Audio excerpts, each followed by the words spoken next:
দাঁড়ে কিংবা দরবারে কোথাও নেই, তবুও চর্চায় আছেন সাকিব আল হাসান। এমনকি যে টি-20 থেকে অবসর নিয়েছেন সেই ফরম্যাটের টুর্নামেন্টের প্রমোতে সাকিবকে রাখা হলো বহাল তবিয়তে। ক্লাস নাকি মার্কেটিং স্ট্র্যাটেজি, এশিয়া কাপকে আলোচনায় এনে দিতেই কি টাইগার অলরাউন্ডারকে ব্যবহার করা হচ্ছে?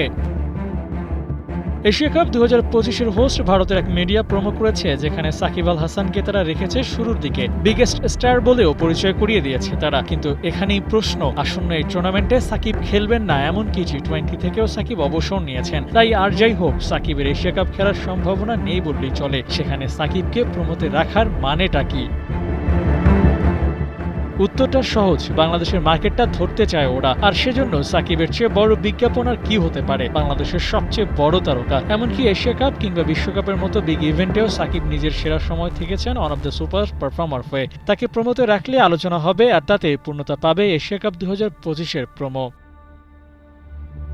তবে এই টুর্নামেন্টে খেলতে পারতেন, সেই পথ সাকিব নিজেই খুলে রেখেছিলেন অবসর নেওয়ার আগে। ফ্র্যাঞ্চাইজি ক্রিকেটের মাধ্যমে শর্টার ফরম্যাটে যদি ফর্মে ফিরতে পারেন, আর ক্রিকেট বোর্ডও যদি চায়, তাহলে আরও একবার আন্তর্জাতিক টি-20 ক্রিকেটে ফিরতে চান সাকিব আল হাসান। কিন্তু ফ্র্যাঞ্চাইজ ক্রিকেটের পারফরম্যান্স আর সাকিবের বর্তমান পরিস্থিতিতে বাংলাদেশ দলের জন্য তিনি যেন দূর আকাশের তারা।